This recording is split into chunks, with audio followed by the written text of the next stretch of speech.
I can't front, man. I don't always get a chance to just sit down and like just really listen to people's work. You know what I mean? Listen to their albums. And, I might love, you know what I mean? I might love you as a person and all of that. But I don't a lot of times get a chance to listen to people's albums. You know what I mean? Like, I'm not going to front. I haven't heard Nas's new album, shit like that. Okay. And I love Nas. So my brother, Diamond D, who I know put out an album, not too long ago. This is a recent album, but it's been out for, a few months, definitely since last year, right? The end of last year. And I didn't get a chance. I heard songs on, shout out to Rock the Bells. Rock the Bells been playing singles from Diamond, and every fucking single that I hear, I'm like, oh, this shit is dope. So I don't know. He sent me a file to the album the other day. I pops it open. And I listened to this shit from beginning to end. And all I could say is,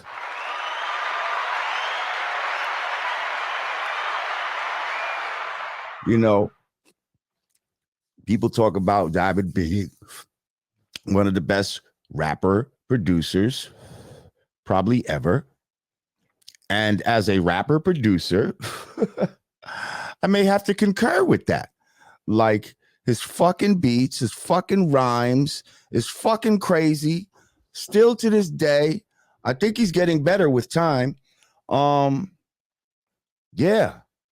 And so, man, I want to welcome to somebody I came up with from Strong City days. We're going to talk about it. He's been to the Godcast before, but we bringing him back, making sure that he gets his flowers. And y'all know what time it is with his new album, The Rear View. Ladies and gentlemen, my brother, producer of Punks Jump Up to Get Beat Down, Diamond D. Lord J, what up, what up, what up? Peace, King. Yeah. Lord I gotta Jamar, put you on that side. So I gotta put you on that side so I could blow you up like that if I want to. You know what I mean? Yeah, no doubt, real big for the people and all that. So how you go? I'm good, man. How you doing today? I'm great, man. All wise and civilized, here with my brother. Always. So straight off the back, man, congratulations on this album, man. Yo, I appreciate that. And I know, Jay, you don't really sit and listen to a lot of albums. I could definitely I don't. Yeah, I already know. Yeah. You know what I mean? So yeah, I sent it to you on the humble. I said, he just might sit with it if it keeps his attention.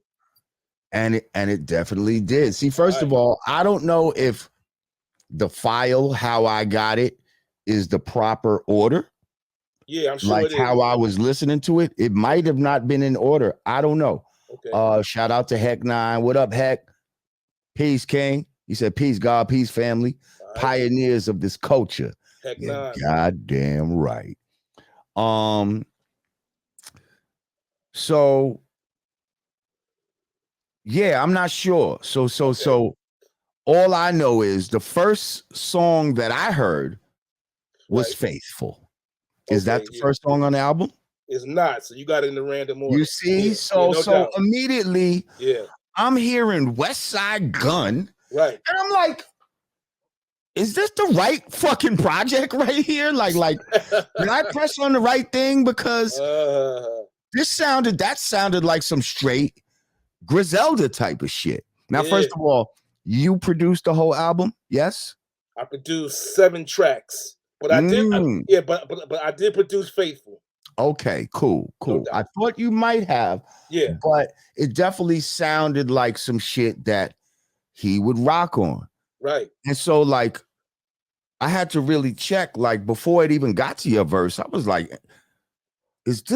am I listening to the right shit? And I'm like, oh shit, okay, he got West Side Gun on the joint. Right. And so I was like, okay, let me see how he gonna come in, and you know what I mean? All right. And I'm listening, I'm like, yo, this shit dope. You know what I mean? This shit dope. Like, I like how you you calmed it down a little bit. Like right. this shit was EQ'd a little bit differently, and like he had a lot more like a delay on his voice and all that type of shit. And you like when your shit it's like you sat on the beat more, Right. like when you came in on it and grounded it. And the shit was dope, man. Right. And so you had me hooked from there. Like now I'm just like, okay, what's next? Like what's next? And yo, I'm just going through the shits. What's some standouts that I could just remember off top? Definitely Faithful, Godly, right. Of course, that Rear View. I mean, that Rear View is fucking stupid. No Ooh, that Ooh joint. Ooh. Ooh, and I love how is that the one with Stacey Epps. Fat Joe gives the the intro. Yes. See, you got so many great little like intros to your songs too. And like, you know, people giving a testament to who Diamond D is. Hey, Teacher Maria. Peace, Teacher Maria. Thank you. We appreciate you, Queen. You know what's crazy, Jay, real quick.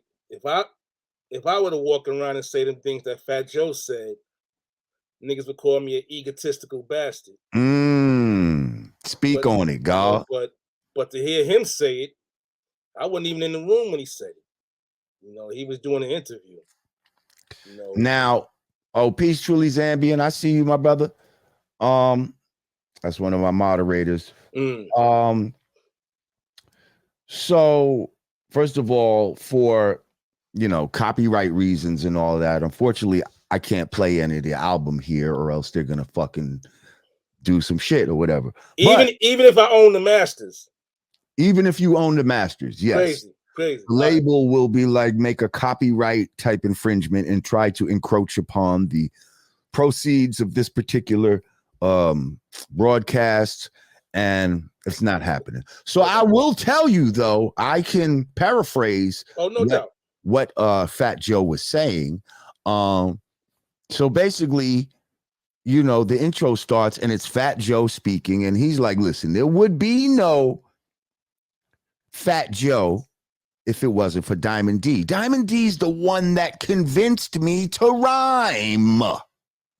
Then he goes on to say there would be no Big Pun.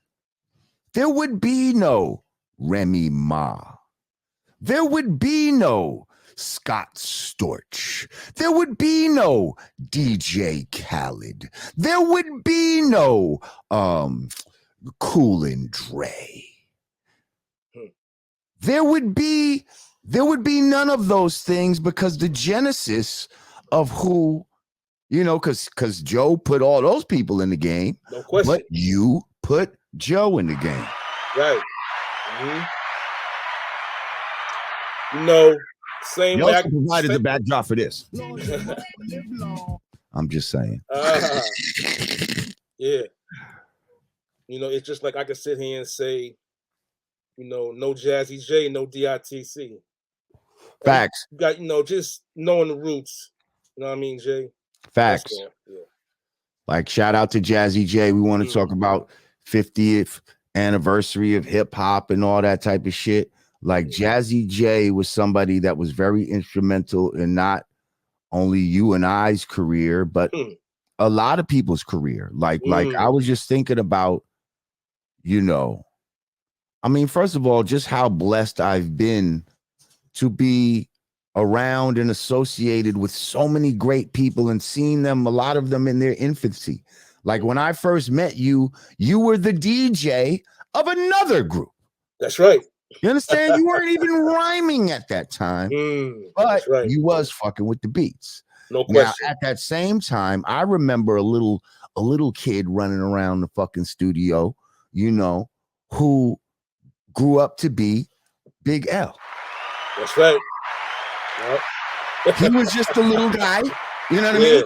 Yeah, he was just a little guy that would be around, and you could tell, like, he had that bright-eyed look, like, damn, I'm here, like, you know what I mean? Like, he probably was itching to do his thing and all of that, but he was still a little, Yeah. 15, 16, some shit like that. We was only 20, 21 at our own early 20s. We just got out of our teens. Right. And this little kid, you know what I mean? Yeah. But then Him, he Lord goes on Finesse. that's what I'm saying. Lord Finesse. Like, these are all people that was just hanging out in the fucking studio. And then it's like, oh shit. You know what I mean? Like, niggas got records now and shit. I remember when I used to hang with Large Professor, and the little kid that was hanging with us was fucking Nas. You know what I mean? He was just a little kid hanging with us. Like, and then it is what it is. Right. So we've seen, man. I mean, even your man Rocky. Right. Okay. Rocky Buchanan, who's now, you know, very instrumental in this whole Universal Hip Hop Museum. Just got 7 M's to put toward it and all that. That's crazy. Shout out to him, you know. Right. But he was the, you know, from what I knew back then, he was like the money guy or something back then, you know. Even though it did seem like he was a little kind of hating on some of the young when we was trying to do our thing in there. It was Jazzy that was really like, you know what I mean? Right. That was Jazzy's spot. But Rocky owned the label with him. Right. Yeah. But I kind of felt like Rocky was like, man, if you're not on the label and you're not paying us money for the studio time, why are you even here type of shit? Because we was neither. You know what I mean? Like, we wasn't on the label. And we wasn't giving him no money for that time. Nah. But, you know, the dude who y'all rolled in there with has so much respect in that building, nobody was going to say nothing. Facto. And we talking about Grand Poobah. Haji Allah. Right. I love you too, Teacher Maria. Thank you, Queen. What up, Fool Chill? Or F-U Chill. So, all right. Let's get back to the rear view. No doubt. First off, I like the title. I could imagine why you named it that, but why did you name it the rear view? You know why? Because even now, when I do interviews, like, you know, I tell whoever's going to interview me, you know, we can touch on what I did, you know, a decade or two ago, but I definitely don't want that to be the premise of this interview. Facts. You know, so, you know, whatever we did in the past, you know, we love it, we respect it, it made us who we are, but don't live in the past. You know what I mean? You got to just keep moving forward. So that's why I named the album The Rear View. Well, imagine if you were to drive your car only looking in the rear view mirror, what would happen? You know what I mean? Right. Like, you only supposed to look back there sometimes. Right. You know what I mean? Yeah, don't stay on there. occasion, just to make sure everything's cool. Right off the but really, you're supposed to always be looking forward. You know what I mean? No doubt. At where you're going. That's right. So yes. Hey, Big Stu, what up, Stu? I see you. So yeah, looking in the rear view obsessively, which a lot of people do. Some people just live in the rear view. Right. You know what I mean? And those are going to be the opportunities afforded those if you stay in the rear view. I mean, is it an opportunity or are you? I'm being sarcastic. Yeah. Because I feel like you're trapping yourself, you know what I mean? In a time warp and all kind of shit. Like, you know what I mean? Definitely. We got to move forward. Right. All right. So who else did production besides you on this record, and what records were they? Notch did. Oh, you had Knots. Okay, shout out to Knots. Yeah. He did 2 of the joints you like. He did Ooh and The Rear View. Okay. My man Focus. He does a lot of work with Dr. Dre. He did Live My Life. Live My Life. Okay. Yeah. And my man Drugs Beats, he did The Wrong Thing. My man Lynn Funk helped out with well, really I produced it, but I gave him credit too on that joint, The Man Swift. Oh yeah, The Man Swift. Who did the scratches on that? DJ Cash Money, Stand Up Philly. Okay. All right. Yeah. Had to get Cash Money on that joint. Okay. Shit was mad sharp. So Diamond D don't do his, you know, really scratch no more. Do you still DJ? Oh yeah. You know, I do the little 45 shits on the side and all that. You know what I mean? Okay. Okay, Yeah, just making sure. yeah, no doubt. Um, But I'm not no cash money on on the scratches and all that. right, right, Respectfully.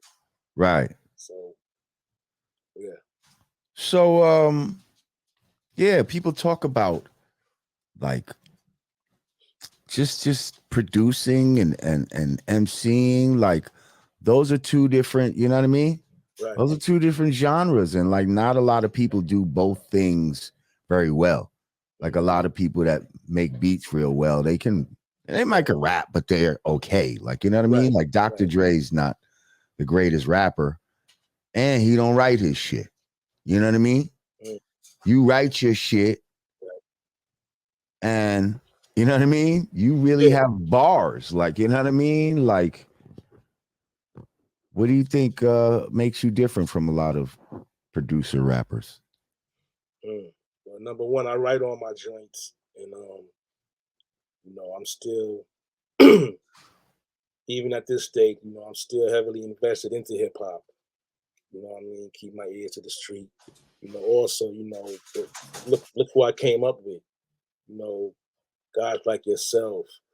The DITC crew. Just a bunch of really, really, really good MCs. You know what I mean? And all of that just sharpened me up.